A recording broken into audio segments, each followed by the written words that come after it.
Anime is a vibrant, dynamic art form that has been gaining more and more attention with each passing year. But behind the scenes lies a misunderstood yet integral production practice: outsourcing. Today we'll take a deep dive into its history, mechanics, and current state.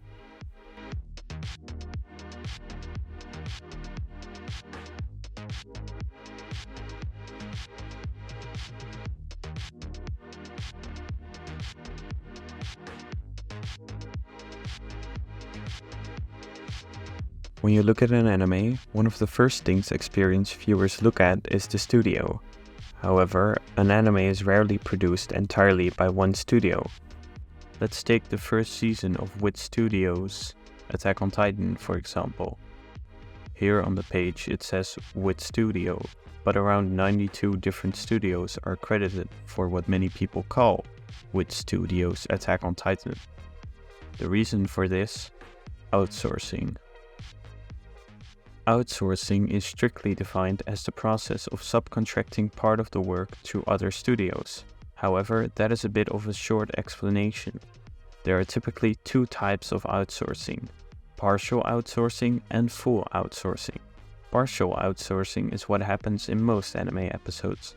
If you don't have enough time to do everything yourself, just contract someone else to fill the gaps that you can't.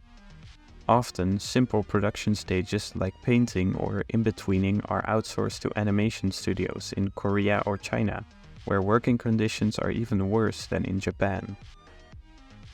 More important jobs like compositing, background art, or key animation can also be outsourced. Wit's Attack on Titan outsourced both compositing and backgrounds completely to other studios, but it's also common for this to happen to only one episode, or even just part of an episode. Full outsourcing is when the episode is entirely produced by another studio. Usually this starts with the storyboard being drawn by a member of the original studio, which is then sent to the contract studio that then takes over the production for that single episode. A nice example of how much of a mess this can turn out to be is Sword Art Online War of the Underworld Episode 5. Here the episode was fully outsourced to Studio Voln, but they were like, uh-oh, we can't make this episode. So Studio Voln outsources animation direction and key animation to Maro Animation. The second key animation was also outsourced to Maro Animation, along with Axis and Studio Gram, and the background art was contracted to Class and Athena Art Studio, all while the episode was storyboarded by an employee of Studio Silver. You can make a decently complicated graph like this for most anime episodes these days. It's not hard to understand why this becomes pretty impossible to manage. Contrary to popular belief, outsourcing is also more expensive than keeping everything inside the main studio. However, the strict deadlines forced down by the investing corporations rarely allow for another option in the case of a lack of time. For these reasons, directors try to wait for the last moment before finally outsourcing. This puts an even harsher deadline on the staff taking over and has the greatest negative impact of all on the final product. When choosing for the last resort, limiting the damage becomes the new goal, trying to get the outsourced work done as cheap as possible.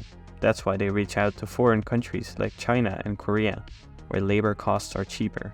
In the end, it will still be more expensive due to extra middlemen, translators, and all that sort of stuff, but the difference is smaller. It's important to keep this order. A lot of people think that outsourcing is a relatively new practice, but it actually came about with the birth of anime. It's 1963 and the first TV anime, Astro Boy, is airing in Japan. The studio, Mushi Productions, is running into trouble. Initially, they wanted to take the natural in-house route, doing all the work inside the studio, but the task is far more overwhelming than anticipated and the staff is struggling to keep up. By episode 34, mangaka and director Osamu Tezuka decides to give everyone a small break by subcontracting the work of one episode to Studio Zero. The idea was good, but the execution not so. The anime industry was in its baby stages. Other animation studios lacked experience, so it was no surprise that the episode created by a team of mangaka lacked any consistency. Tezuka was not satisfied, and the episode faded into the abyss and wasn't even included in the show's releases for decades. This, however, didn't stop outsourcing. 2 years later, the same thing happens. Episode 134 was outsourced to Onishi Productions, and even an entire stretch of the show was subcontracted to P Productions. The main studio was tired of the product, and most of the staff wanted to work on the new shiny toy that was colored anime. So they abandoned Astro Boy, which finished off with a year of outsourced episodes again to P Productions. It didn't take long for productions to start outsourcing to foreign countries. Although it was only minor work and was far from an established way of supporting productions, it hinted at what was to come.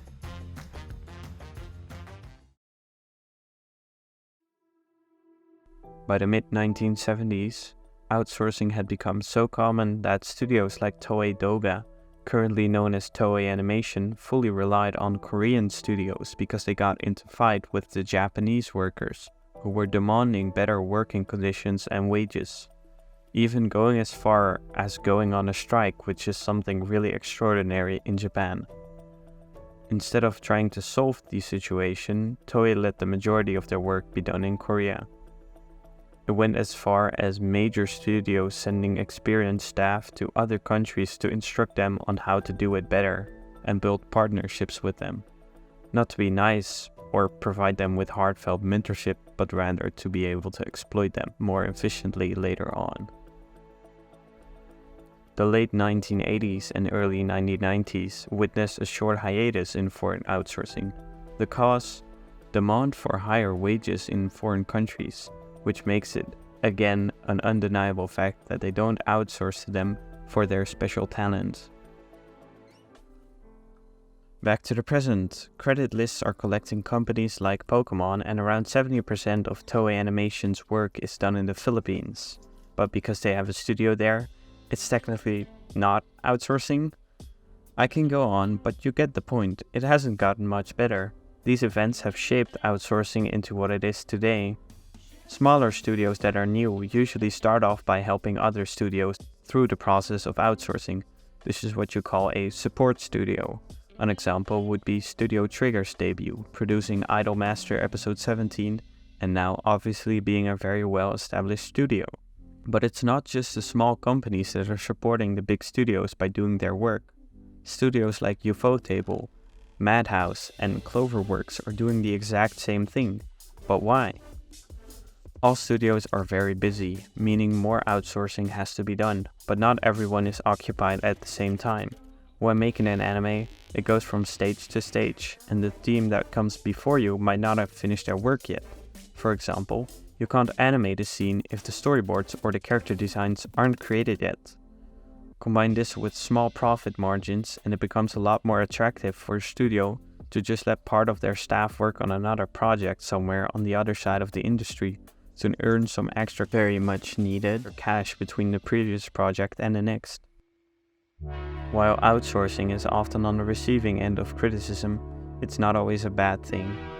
In the rare case that it is properly managed or really done to promote creative freedom from the supporting side, outsourcing can result in episodes better than those produced by the main team. An example would be ReZero Season 1 having their 9 best produced episodes credited to Studio Nexus, or some of Avatar's best looking episodes, and third in total being outsourced to Dr. Movie.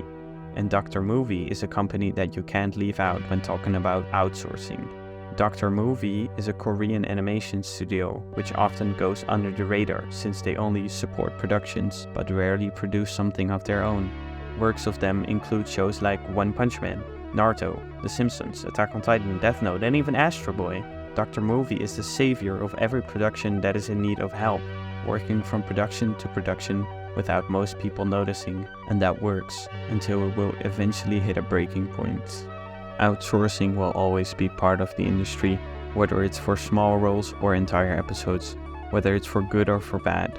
As long as this broken system abuses animators, is allowed to set unreasonable deadlines and pays extremely poorly, outsourcing will continue to exist.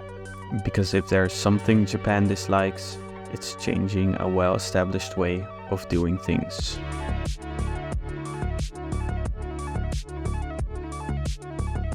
Thank you guys for watching. If you liked the video, leave a like. If you disliked the video, leave a dislike. And please, in the comments, give me some feedback. I'm really trying to improve. This video took me a lot of time to make, and I'd just be really happy to get better at making videos that people enjoy. So yeah, let me know what you thought of the video, and see ya.